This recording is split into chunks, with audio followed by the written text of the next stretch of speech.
जो भी चीज़ वो मुझ पे लगाते हैं, जो चीज़ भी मुझ पे बोलते हैं, वो उनके पास उनका कोई जवाब नहीं है। तो उनके पास कोई सबूत है मेरे खिलाफ तो वो जवाब दें। अस्सलामुअलैकुम दोस्तों, ये आवाज उस शख्स की है जिसकी एक जमाने में इंडियन मुंबई अंडरवर्ल्ड में हुक्मरानी थी। इंडियन पुलिस इस शख्स पर पाकिस्तान ISI का इल्जाम लगाती रही और कई बार सबूतों के साथ इसे गिरफ्तार भी किया गया, मगर इसकी दादागिरी इस हद तक थी कि इंडियन वजीर आजम इंदिरा गांधी इसके मुताल्लिक कहती कि हाजी मस्तान को रिहा करो। जब पार्टी के किसी मेंबर को मुंबई शहर में सिलेक्ट करना होता तो फिर भी हाजी मस्तान से मशवरा लिया जाता। 1 मार्च 1926 को तमिलनाडु में पैदा होने वाले हाजी मस्तान 8 साल की उम्र में मुंबई आए थे। शुरू में वो अपने वालिद के साथ साइकिल बनाने का काम करते रहे, फिर वो एक कुली बन गए थे। पाकिस्तान बनने के वक्त वो छोटे थे मगर आजादी में बढ़ चढ़ कर हिस्सा लिया। इसी दौरान उनकी एक अरब ताजर से मुलाकात हुई। इस अरब ताजर ने उन्हें एक बक्सा अमानत के तौर पर दिया था। इस बक्से में लातादाद सोने के बिस्कुट थे। हाजी मस्तान ने इन सोने के बिस्कुटों को अपने घर में अमानतन संभाल कर रखा। बाद में जब अरब ताजर 3 साल बाद आया तो उसे वो वापस कर दिए। वो अरब ताजर इतना हैरान हुआ कि इसने 3 साल तक इनमें से एक बिस्कुट भी नहीं लिया और इतना ईमानदार है उसने उसे अपने साथ कारोबार में शरीक कर दिया। अब तक वो जराइम की दुनिया में बहुत दूर था। उन्होंने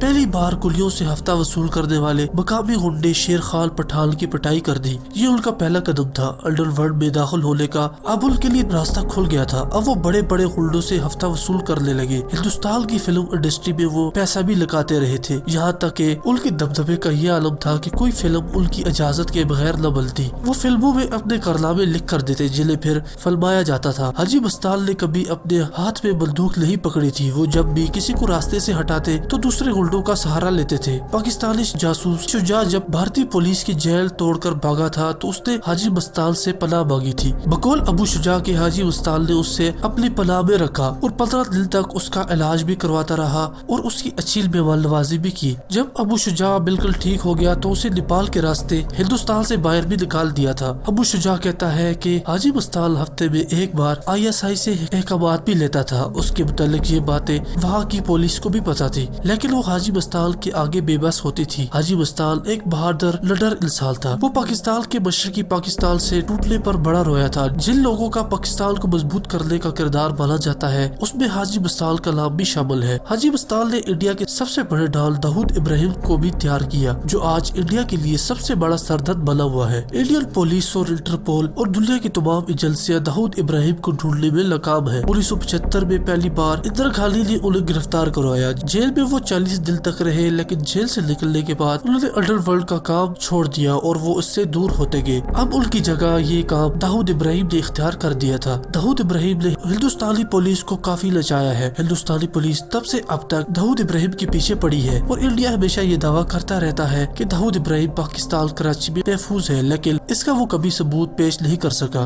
दाऊद इब्राहिम के इंडिया के अलावा दुबई और दूसरे यूरोपीय ममालिक में अंडरवर्ल्ड का बड़ा कारोबार है और दुनिया में सबसे नंबर 1 डॉन उसे ही माना जाता है। हाजी मस्तान को मुंबई के गरीब मुसलमान और दलित लोग अपना मसीहा मानते थे। मुल्क की बड़ी मदद करता था। उसका मानना था कि वो अमीर लोगों से लूट कर गरीब लोगों में बांटता है। इस तरह वो अमीरों का हक गरीबों को पहुंचा देता है। हाजी मस्तान जब 1994 में हार्ट अटैक से मारा गया तो मुसलमानों के अलावा हिंदू लोग भी उसके लिए धाड़े मार मार कर रोते थे। हाजी मस्तान की पुरस्कार शख्सियत के मुतालिक बहुत ही कम मालूमात नशर की गई है। जो मालूमात नशर की गई थी वो हमने आपको इस वीडियो में बता दी। आपको वीडियो कैसी लगी हमें जरूर बताइएगा। हमें इजाजत दें। खुदा हाफिज।